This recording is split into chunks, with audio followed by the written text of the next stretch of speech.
সেদিন প্রায় ১ বছর পর আমার প্রাক্তন স্বামী আতিকের সাথে দেখা হয়েছিল। সঙ্গে তার বর্তমান স্ত্রীও ছিল। তার স্ত্রী পেশেন্ট আর আমি ডাক্তার। দীর্ঘ ৪ বছর রিলেশনের পর বিয়ে করে ২ বছরের সম্পর্কটা টিকিয়ে রাখতে পারিনি। ১ বছর আগে একবারও পেছনে না তাকিয়ে আতিক এত বছরের সম্পর্কটা কয়েক মুহূর্তেই ভেঙে দিয়ে নিষ্ঠুরের মতো চলে গিয়েছিল। আর মাত্র ৪ ঘন্টা পর আমার ফ্লাইট ছিল। জীবনের সবকিছু হারিয়ে যখন নিঃস্ব হয়ে গিয়েছিলাম, ঠিক তখনই জীবনের এত বড় একটা সুযোগ এসেছিল। হাসপাতালে সবার থেকে বিদায় নিতে এসেছিলাম। হঠাৎ পুরুষ কণ্ঠের কারো কান্নার আওয়াজ ভেসে এলো কানে। কারো কিছু হয়েছে কিনা তা দেখার জন্য এগিয়ে যেতেই দেখলাম এক লোক নার্সদের সামনে হাত জোড় করে খুব কান্নাকাটি করছে আর বলছে, দয়া করে আমার স্ত্রীকে সুস্থ করে দিন। আর সেই লোকটি অন্য কেউ নয়, আমারই প্রাক্তন স্বামী আতিক।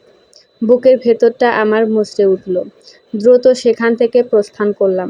চেম্বারে গিয়ে মুখে মাস্ক আর গায়ে অ্যাপ্রন জড়িয়ে নিয়ে ফিরে এলাম। কাঁপা কাঁপা কণ্ঠে আতিককে জিজ্ঞেস করলাম, কি হয়েছে আপনার ওয়াইফের? আতিক কান্নাজড়িত কণ্ঠে বলল, আমার ওয়াইফ ৪ মাসে প্রেগন্যান্ট। হঠাৎ ওর খুব পেইন হচ্ছিল। হাসপাতালে নিয়ে আসতে আসতে মীরা মানে আতিকের স্ত্রী সেন্সলেস হয়ে গেছে। আতিকের স্ত্রী প্রেগনেন্সির কথা শুনে আমার বুকের ভেতরটা আবারও মুচড়ে উঠল। আমাকে চুপ থাকতে দেখে আতিক আমার সামনে হাঁটু গেড়ে বসে পড়ে কাঁদতে কাঁদতে বলতে লাগে, প্লিজ ডক্টর, আমার ওয়াইফের ট্রিটমেন্ট শুরু করুন। আরও অনেক কিছুই সে বলছিল হয়তো, তবে আমার সেদিকে মনোযোগ ছিল না। আমি চলে গিয়েছিলাম ১ বছর আগে, যেদিন আতিক হঠাৎ সামনে এসে হাঁটু গেড়ে বসে আমার মুখের সামনে ডিভোর্স পেপার এগিয়ে দিয়েছিল আর বলেছিল, আমাদের ডিভোর্সটা করাতেই হবে, না হলে আমার বাবাকে বাঁচাতে পারবো না। আমি কেবল থ হয়ে আতিকের মুখের দিকে তাকিয়েছিলাম। বিস্মিত চোখে আতিককে জিজ্ঞেস করেছিলাম, কি হয়েছে তোমার আতিক? এসব কি বলছো তুমি? প্লিজ কোনো প্রশ্ন করো না। আমি কোনো উত্তর দিতে পারবো না। প্লিজ ডিভোর্স পেপারে সাইন করে দাও। সেদিন প্রথম আমি আতিকের চোখে জল দেখেছিলাম। ওর চোখে এক এক ফোঁটা জল একবার করে আমার বুকের ভেতরটায় আঘাত করে যাচ্ছিল। তাই সাইন করে দিয়েছিলাম ডিভোর্স পেপারে, কোনো প্রশ্ন না করেই। ভালোবাসার মানুষের জন্য একবার না হয় ত্যাগ স্বীকার করলাম। সেই দিন কেবল আমাকে ভুলে যাওয়ার চেষ্টা করো, আর পারলে ক্ষমা করে দিও বলে আতিক চিরদিনের জন্য আমার থেকে দূরে চলে গিয়েছিল। আর আমি নিঃস্ব অসহায়ের মতো অশ্রুসিক্ত চোখে ওর চলে যাওয়ার পথের দিকে চেয়েছিলাম। চোখে প্রায় জল চলে আসছিল। চোখের পানিকে চোখে বন্দি করে বহু কষ্টে নিজেকে সামলে নিলাম। এগিয়ে গিয়ে মীরাকে চেক আপ করলাম। অবস্থা খুব একটা ভালো না, ইমিডিয়েটলি অপারেশন করতে হবে। এদিকে এই মুহূর্তে ডক্টর রাবেয়া ছাড়া ভালো কোনো ডক্টর ডিউটিতে নেই, আর তাকে সাহায্যের জন্য অবশ্যই আর একজন ডক্টর লাগবে। আতিক এখনও কেঁদেই যাচ্ছে আর মীরার মাথায় হাত বোলাচ্ছে। ১ বছর আগেও আমি ওর চোখের জল সহ্য করতে পারিনি, আর আজও পারলাম না। ক্যান্সেল করে দিলাম কানাডা যাওয়া, হাতছাড়া করে দিলাম জীবনের সাফল্যের সবচেয়ে বড় সুযোগটাও। ভালোবাসার মানুষের জন্য আর একবার না হয় ত্যাগ স্বীকার করলাম। ওটিতে যাওয়ার জন্য তৈরি হচ্ছিলাম। হঠাৎ পেছন থেকে কেউ নাম ধরে ডাক দিল। পেছনে ফিরতেই দেখলাম ডক্টর রাবেয়া আমার দিকে বিস্মিত চোখে তাকিয়ে আছেন। ডক্টর রাবেয়া আমাকে জিজ্ঞেস করলেন, তোমার না ফ্লাইট আছে? ওটির জন্য রেডি হচ্ছ যে, যাবে না তুমি? না। রাবেয়া আপা, কি বলছো তুমি? এমন সুযোগ তুমি আর পাবে? পাগল হয়েছ নাকি? আমি মুচকি হেসে উত্তর দিলাম, অপারেশনটা আপনি একা করতে পারবেন না, তাই আমি জানি। আর পেশেন্টের জীবনের থেকে কি ডাক্তারের ক্যারিয়ার বড়? রাবেয়া আপা বেশ কিছুক্ষণ আমার দিকে তাকিয়ে রইলেন। আমি তার চোখ দেখে স্পষ্ট বুঝতে পারছিলাম যে তিনি কিছু আন্দাজ করতেন। রাবেয়া আপা আমাকে কোনো প্রশ্ন করার আগেই আমি সেখান থেকে এক প্রকার পালিয়ে এলাম। অপারেশন শেষ। মীরার বাচ্চাটাকে বাঁচানো সম্ভব হয়নি। বাচ্চাটি আরও কিছুদিন আগেই পেটের মধ্যে মারা গেছিল। মেয়েটা খুব পাগলামি করছে। বাচ্চাকে হারানোর কষ্ট বেশ বড় একটা ধাক্কা হয়ে দাঁড়িয়েছে ওর জন্য। দুদিন পর মীরা ঘুমাচ্ছে। আতিক মীরার হাতটা ধরে বসে আছে, আর আমি দূর থেকে ওকে দেখছি। আচ্ছা আতিক, তোমার কি আমার কথা একটুও মনে নেই? যার চোখের গহীনে বারবার তলিয়ে যেতে বলতে, তার চোখ দেখে তুমি আজ চিনতে পারলে না? যার কণ্ঠস্বর না শুনে থাকতে পারতে না, তোমার নিঃশ্বাস থেমে যায় বলতে, তার কণ্ঠ এতবার শুনেও তুমি চিনতে পারলে না? যাকে ছাড়া তুমি বাঁচবে না বলতে, তাকে ছাড়া তুমি দিব্যি অন্য এক মেয়ের সাথে সুখী সংসার করছো। এখন আমি তোমার কাছে কেবলই এক বেগানা নারী। হায় রে, আমার নিষ্ঠুর ভবিতব্য। তবে কেমন ভালোবাসতে তুমি আমায়? না না, হয়তো আমারই অপারগতা, হয়তো আমার ভালোবাসারই খাত ছিল, হয়তো মীরার ভালোবাসা তোমার আমার ভালোবাসায় ভুলিয়ে দিয়েছে। নিজের অজান্তেই গাল বেয়ে নোনা জল গড়িয়ে পড়ল। হঠাৎ একজন নার্স এসে বলল, ম্যাডাম, আপনাকে রাবেয়া ম্যাডাম ডেকে পাঠিয়েছেন। তাড়াতাড়ি চোখ মুছে বললাম, গিয়ে বলো আসছি। আচ্ছা, আমি চোখ ভালো করে মুছে নিয়ে রাবেয়া আপার রুমে গেলাম। রাবেয়া আপার রুমে যেতেই তিনি আমার হাতে একটা খাম তুলে দিলেন। পরের দিন মীরার পাগলামি আরও বেড়ে গেছে। কিছুতেই খাওয়ানো যাচ্ছে না ওকে। এমতাবস্থায় একটা শিশু বাচ্চা ওর কোলে তুলে দেওয়াটা খুবই জরুরি। রাবেয়া আপার পরামর্শ অনুযায়ী আতিক এতিমখানায় ছুটেছে একটা বাচ্চা আসায়। কিন্তু আমি জানি আতিককে খালি হাতে ফিরতে হবে। এই শহরে এত ছোট বাচ্চা পাওয়া অসম্ভব ছাড়া আর কিছুই না। আমি মীরার কেবিনে গেলাম একটা ছোট শিশুকে কোলে নিয়ে। দরজা খুলতে কিছু একটা এসে সজোরে আমার কপালে আঘাত করলো। আমি কপালে হাত চেপে তাকিয়ে দেখলাম একটা চামচ। মীরার জিনিসপত্র সব ছুটছে আর চিৎকার করছে। নার্স দুজনের প্রায় নাজেহাল অবস্থা ওকে সামলাতে গিয়ে। আমি এগিয়ে গিয়ে বলতে লাগলাম, মীরা শান্ত হও। না, আমি থামবো না। আগে আমার বেবিকে আমার কাছে এনে দাও। তোমরা সবাই আমার বেবিকে লুকিয়ে রেখেছো। ফিরিয়ে দাও আমার বেবিকে। ফিরিয়ে দাও বলছি। আমি ধীরে ধীরে এগিয়ে গিয়ে আমার কোলে থাকা 3 মাসের মেয়ে শিশুটিকে মীরার কোলে তুলে দিয়ে বললাম, এই তো তোমার বেবি, তোমার মেয়ে।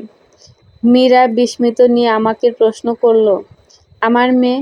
কথাটা বলে মীরা বাচ্চাটির দিকে অবাক নয়নে তাকিয়ে রইল।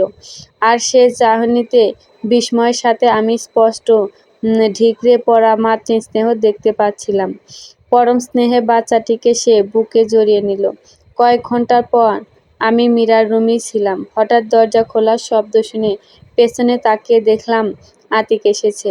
যা অনুমান করেছিলাম তাই, আতিক খালি হাতে ফিরেছে। ওর চোখ মুখ দেখে বোঝা যাচ্ছে ছুটে এসেছে এখানে। হয়তো মীরার জন্য চিন্তা হচ্ছিল তাই। মনে প্রশ্ন জাগলো, এত ভালোবাসো মীরাকে? আতিকের চোখে বিস্ময় আর অনেকগুলো প্রশ্নের ছাপ দেখতে পেলাম।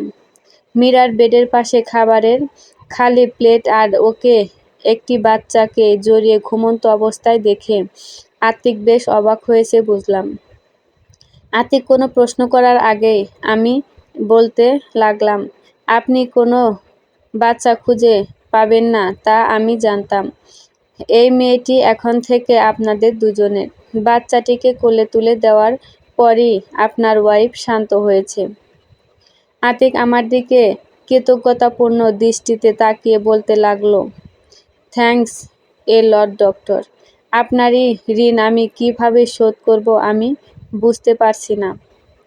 আমি বাচ্চাটির দিকে এগিয়ে গিয়ে কোলে তুলে নিয়ে কপালে চুমু খেয়ে বলতে লাগলাম, এই বাচ্চাটি কে আদর স্নেহ ভালোবাসা দিয়ে যদি মানুষের মতো মানুষ করে গড়ে তুলতে পারেন, তাহলে আমার ঋণ পরিশোধ হয়ে যাবে অবশ্যই। কিন্তু বাচ্চাটি কার? আমি বিকালে বাচ্চাটির বার্থ সার্টিফিকেট আপনার কাছে পাঠিয়ে দিব, তখনই না হয় দেখে নেবেন। কথাটা বলে সেখান থেকে চলে এলাম। পুরনো সব স্মৃতি, পুরনো মানুষগুলো, চেনা শহর সব কিছুকে পেছনে রেখে পাড়ি জমিয়েছি কানাডার উদ্দেশ্যে। সেই সুযোগটা হাতছাড়া করে ফেলেছিলাম। সে সুযোগটা আরও একবার পেলাম শুধুমাত্র রাবেয়া আপার সুপারিশের কারণে। তাই পুরনো সবকিছু থেকে সম্পর্ক ছিন্ন করে অপরিচিত শহরের উদ্দেশ্যে চলেছি। দু চোখে বাঁধ ভাঙা কান্না আসছে। মনে হচ্ছিল নিজের কলিজাটা ছিঁড়ে ওদের দিয়ে এসেছি। নিজের শেষ সম্বলটাও আজ বিলিয়ে দিলাম। তাতে কি, ভালোবাসার মানুষটার জন্য না হয় আরও একবার ত্যাগ স্বীকার করলাম। বিকালে একজন নার্স আতিকের কাছে এসে ওর হাতে একটা খাম ধরিয়ে দিয়ে বলল, ডক্টর অলিভিয়া আপনাকে এই খামটা দিয়ে দিতে বলেছিলেন। নামটা শুনে আতিকের বুকের ভেতর ধুক করে উঠল। আতিক নার্সকে প্রশ্ন করল, কী নাম বললেন? Doctor Olivia. হ্যাঁ, রাবেয়া ম্যাডামের সাথে যে ম্যাডাম আপনার স্ত্রীর অপারেশন করেছেন তিনি। ও আচ্ছা, দিন। আতিক খামটা খুলে দেখল তাতে একটা বার্থ সার্টিফিকেট আর তার সাথে একটা চিঠি রয়েছে। বার্থ সার্টিফিকেটটা দেখতেই যেন তার মাথায় আকাশ ভেঙে পড়ল। সার্টিফিকেটে বাচ্চার মায়ের নামের জায়গায় লেখা অলিভিয়া হোসেন আর বাবার নামের জায়গায় লেখা আতিক হোসেন, অর্থাৎ তার নাম। আতিকের হাত কাঁপতে লাগলো। মনে মনে সে বলতে লাগে, এটা কি করে সম্ভব? কাঁপা কাঁপা হাতে ও চিঠিটা খোলে। তাতে লেখা রয়েছে, আতিক, এখনো কি তুমি বুঝতে পারোনি কিছু? এতগুলো দিন তোমার পুরনো 6 বছরের ভালোবাসা তোমার চোখের সামনে ছিল, অথচ তুমি তাকে চিনতেই পারলে না। তুমি এখন এটাই ভাবছো, তাই না, যে এই বাচ্চাটা বাবার নামের জায়গায় তোমার নাম কেন লেখা? হ্যাঁ, তুমি যেটা অনুমান করেছো সেটাই। এই বাচ্চার বাবা তুমিই, আতিক। তুমি যখন আমাকে ছেড়ে চলে গিয়েছিলে, তখন যে আমি 2 সপ্তাহের অন্তঃসত্ত্বা ছিলাম সেটা আমি নিজেও জানতাম না। নয়নমণি তোমার মেয়ে। আতিক, আমি তোমার চোখের জল সহ্য করতে পারি না, আর তুমি মীরার চোখের জল সহ্য করতে পারো না। তাই নয়নমণিকে তোমাদের দিয়ে গেলাম। আতিক, নয়নমণি তোমার চোখের মণি। বড় সাধ করে ওর নাম রেখেছিলাম মণি, আমার নারীসেরা ধন। কতটা কষ্ট হয় কোনো মায়ের তার দুধের বাচ্চা অন্যকে দিয়ে দিতে, সেটা তো তুমি নিশ্চয় বুঝবে। বুকটা ফেটে যাচ্ছিল মণিকে রেখে আসার সময়। আমি জানি মীরা আমার মেয়েটাকে পূর্ণ মাতৃস্নেহ দিবে। তোমার কাছে আমার একটাই অনুরোধ, মনির প্রতি কখনো অবহেলা করো না, আর ভয় পেও না। তোমার জীবনে আমি কখনো বাধা হয়ে দাঁড়াবো না।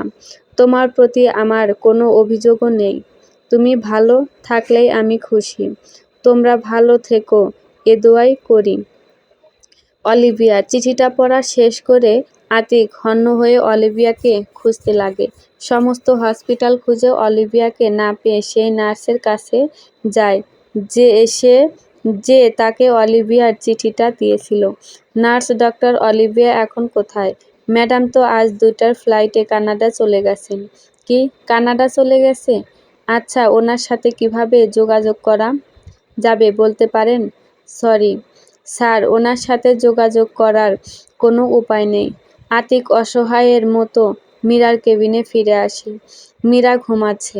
আতিক ধীর পায়ে নয়নমণির কাছে এগিয়ে যায়, মাটিতে বসে পড়ে। নয়নমণিকে কোলে তুলে নিয়ে সে অবাক হয়ে দেখতে লাগলো আর বলতে লাগলো, তুই দেখতে একদম তোর মায়ের মতো হয়েছিস, কিন্তু তোর মা যে আমায় একবার তার কাছে ক্ষমা চাওয়ার সুযোগটাও দিল না, একবার সবটা বলার সুযোগও দিল না। আমি যে তোর আর তোর মায়ের কাছে অপরাধী হয়েই রয়ে গেলাম রে মা। কথাগুলো বলেই আতিক কাঁদতে লাগলো। কোনো রকমে চোখের জলটা মুছে সে আবার বলতে লাগলো, তোর মায়ের সাথে আমি যতটা অন্যায় করেছি, তার চেয়ে দ্বিগুণ ভালোবাসা দিয়ে আমি তোকে বড় করব, দ্বিগুণ ভালোবাসা দিয়ে তোকে আগলে রাখবো, একটা আঁচড়ও তোর গায়ে লাগতে দেব না। কথা দিলাম আমি তোকে, কথা দিলাম রে মা। কথাগুলো বলে আতিক মেয়েকে বুকে জড়িয়ে আবার কাঁদতে লাগলো। 20 বছর পর, আজ বহু বছর পর আবার দেশের মাটিতে পা রাখলাম। এই কয়েক বছরে কি পেয়েছি সেটা হিসেব করে দেখলাম। স্বামী, সংসার, সন্তান না পেয়েও ডাক্তারি পেশার কারণে সাধারণ গরিব মানুষগুলোর অনেক ভালোবাসা পেয়েছি। এতগুলো বছরে সাহস পায়নি আতিক আর আমার মেয়েটার কোনো খোঁজ নেবার। আতিক আমার বন্ধ দরজায় বারবার কড়া নেড়েছে, কিন্তু সে ডাকায় সাড়া দিলে যে আমি নিজেকে সামলে রাখতে পারতাম না। ফিরে এসেছি সেই চিরচেনা জায়গায়, যেখানে প্রথম নিঃশ্বাস নিয়েছিলাম, যে ছোট্ট বাড়িটায় আমার আর আতিকের ছোট্ট সংসারটা শুরু করেছিলাম। বাড়িটা খুঁজে পেতে বেশ বেগ পেতে হয়েছে। এই কয়েক বছরে সব কিছু বদলে গেছে। বদলে গেছে আমার চশমার পাওয়ার, পাক ধরেছে চুলে, সব কিছু বদলে গেছে, কিন্তু আমার বাড়িটা একটুও বদলায়নি। ঠিক যেমনটা রেখে গিয়েছিলাম তেমনটাই আছে। অবাক নয়নে তাকিয়ে রইলাম আর ভাবতে লাগলাম, এটা কি করে সম্ভব? এতগুলো বছরে তো বাড়িটার পোকামাকড়ে বাড়ি হয়ে যাওয়ার কথা ছিল। হঠাৎ আমার পাশ থেকে মোসাদ্দেক কেউ বলে উঠল, আমি জানতাম তুমি ফিরে আসবে। আমি বিস্মিত হয়ে পাশ ফিরে তাকালাম। ওমা, এ অল্প বয়সী এক মেয়ে। আমি বলতে লাগলাম, কে মা তুমি? কি বলছো? আমায় চিনতে পারলে না? ভালো করে দেখো। আমি তাকিয়ে রইলাম আর চেষ্টা করলাম চেনার। হঠাৎ বুকের ভেতরটা ধুক করে উঠল। যা ভাবছি তাই নয় তো।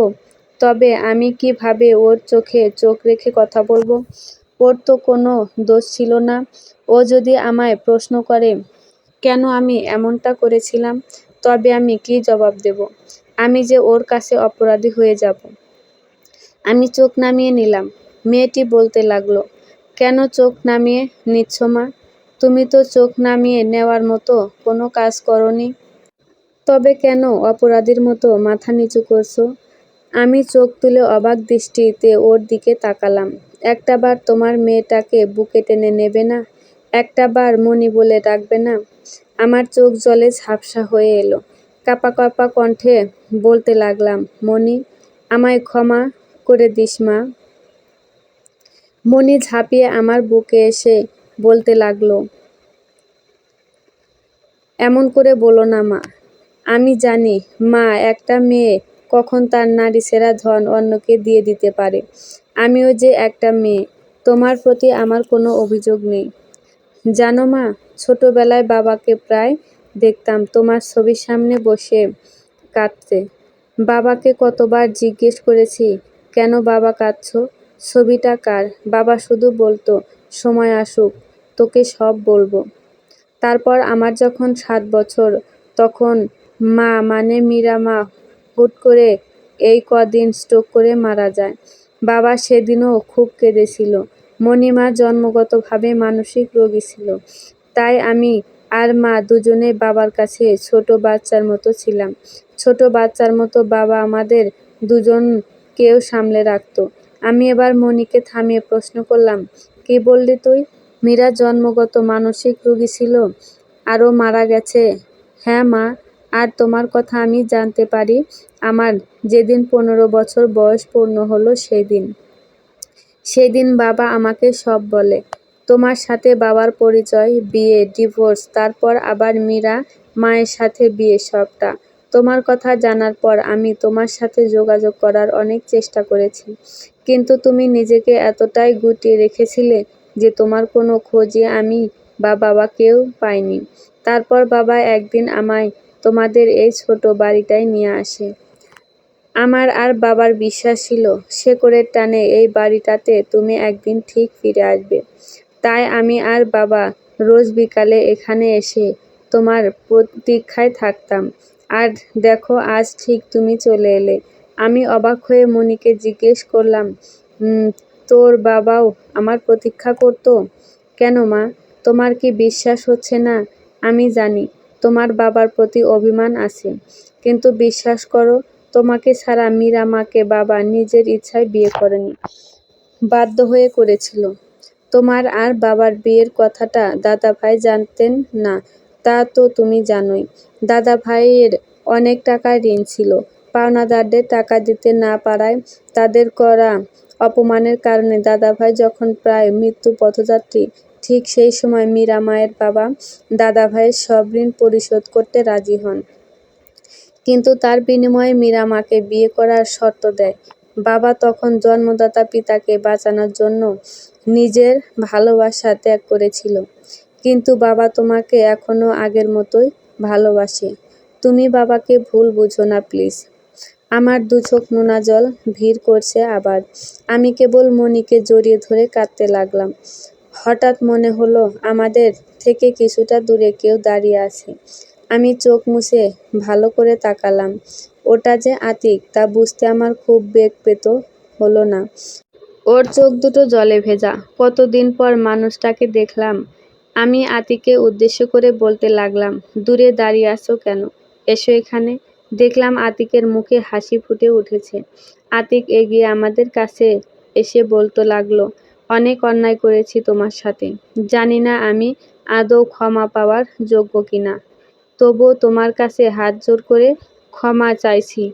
আমি নিজে নিজে ভাবতে লাগলাম, আতিকের আমার প্রতি করা অন্যায়গুলোর কোনো প্রতিবাদ আমি না করলেও আমার চুপ থাকাটাই হয়তো আমার প্রতিবাদ ছিল।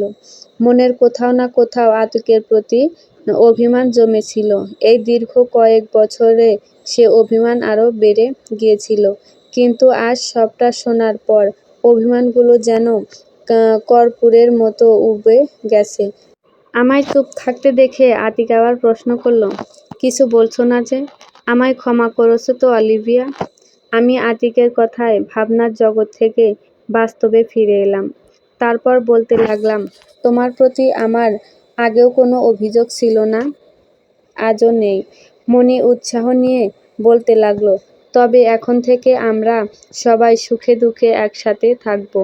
মা, তুমি কালো ঘুমের দীর্ঘদেহ পেরিয়ে এসেছো। জীবনে প্রতিবাদহীনভাবে অনেক ত্যাগ স্বীকার করেছো। আর না, কি থাকবে তোমা বলো? আমি মুখে হাসি ফুটিয়ে মনির মাথায় হাত বোলাতে বোলাতে মাথা নাড়ালাম। সমাপ্ত।